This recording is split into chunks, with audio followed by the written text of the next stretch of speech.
Hello बच्चों, मैं अमतेश श्रीवास्तव स्वागत करता हूं आप सभी का हमारे YouTube channel trust in excellence पर। तो धारा घनत्व तो समझिए क्या है। धारा घनत्व का मतलब धारा का प्रवाह होना और ज्यादा से ज्यादा होना ना।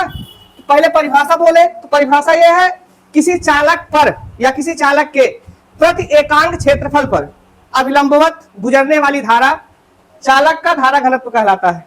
फिर से बोले, लिखते चलते हैं बोलते हुए चलते हैं।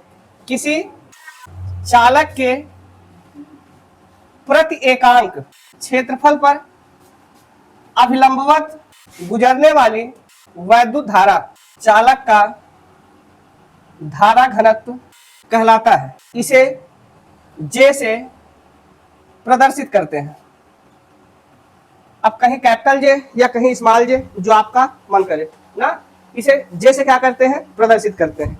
अब ये तो इसकी सामान्य सी परिभाषा हुई। परिभाषा के हिसाब से सूत्र देखें तो जे बराबर फार्मूला हो जाएगा प्रति एकांक क्षेत्रफल बटे में ए आएगा और ऊपर क्या गुजारी जाएगी, धारा गुजारी जाएगी, मतलब आई। तो जे बराबर आई अपॉन ए।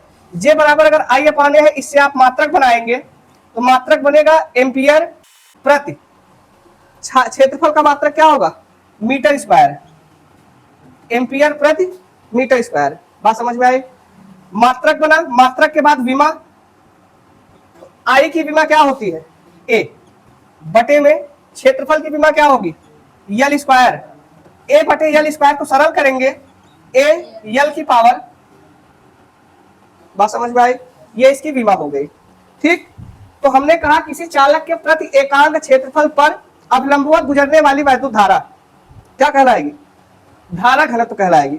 मतलब आप 1 mm का तार, 2 mm का तार, 1.5 mm का तार, ये सब नाम तो सुनते हैं ना। जितने mm का होता है मतलब उसका क्षेत्रफल उतना ज्यादा है। क्षेत्रफल ज्यादा है तो उसमें धारा ज्यादा से ज्यादा बह सकता है। देखिए, जहां पर हमें लोड ज्यादा देना है ना, उस पर हम ज्यादा से ज्यादा mm का तार लगाते हैं। क्यों? क्योंकि उसमें धारा ज्यादा से ज्यादा बह सकती है। और जहां पर काम कम है, केवल मोबाइल चार्ज करना या कुछ अन्य काम, केवल बल्ब वगैरह जलाना, वहां पर 1 mm से भी काम चला सकते हैं ना, क्योंकि वहां पर सप्लाई कम चाहिए तो धारा कम चाहिए। मतलब कहे तो धारा का एक रास्ता, अगर पतला रास्ता है बहुत ज्यादा लोग नहीं जा सकते, या तो रास्ता चौड़ा करे ना, या तो लोगों को कम करे, दो ही काम हो सकता है।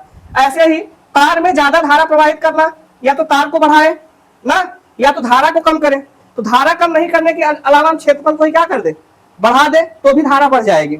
या फिर क्षेत्रफल नहीं बढ़ाना है तो धारा को ही क्या कर दे, कम कर दे, तो भी मतलब धारा, अन्यथा तार क्या हो जाएगा, हीट होके खराब हो सकता है, या ये सब हो सकता है। तो धारा घनत्व का इस्तेमाल यही है, किसमें कितनी ज्यादा धारा बहा सकते हैं, उसके प्रति एकांक क्षेत्रफल पर जितनी धारा आप बहाएंगे, उसी प्रक्रिया का नाम क्या है, धारा घनत्व है। बात समझ में आई ना।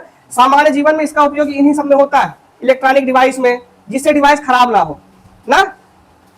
और इसके बाद इसी से संबंधित एक हेडिंग है, धारा घनत्व और अनुगमन वेग में संबंध। यह भी संबंध आपसे पूछा जाता है परीक्षा में, डायरेक्ट हो सकता है, यही ये भी दे सकता है या पूरा दे दे, जो आपका मन करे। अगर धारा घनत्व दे रहा फिर भी पूरा लिखना है, और अगर नहीं यही केवल हेडिंग दे दिया धारा घनत्व और अनुगमन वेग में संबंध क्या है, तब तो अच्छा ही है। तो धारा घनत्व का फार्मूला आपने देख लिया, जे बराबर कितना होता है, आई अपॉन ए होता है ना। इसके पहले आपने अनुगमन वेग और वैद्युत धारा में संबंध पढ़ा था। अनुगमन वेग और वैद्युत धारा में संबंध क्या था, इसके जस्ट पहले वाले वीडियो में, आई बराबर N E A V D, यही था ना। तो यहां पर फार्मूले में अगर मैं आई का मान रख दूं, अपने आप वी डी के रूप में आएगा, इसका मतलब इन दोनों का संबंध निकल आएगा। बात समझ में आई ना। तो यही चीज लिखेंगे कि चूंकि हम जानते हैं 12वीं फिजिक्स का तीसरा अध्याय जिसका टॉपिक है धारा घनत्व, तो धारा घनत्व क्या, पहले इसको समझते हैं, हंसो मत।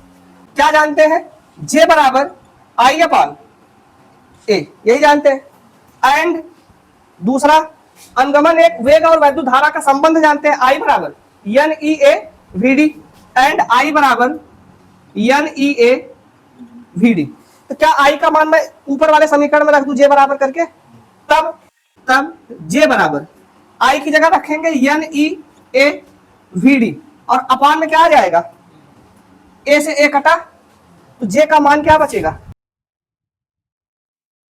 जे बराबर बचा एन ई वी डी।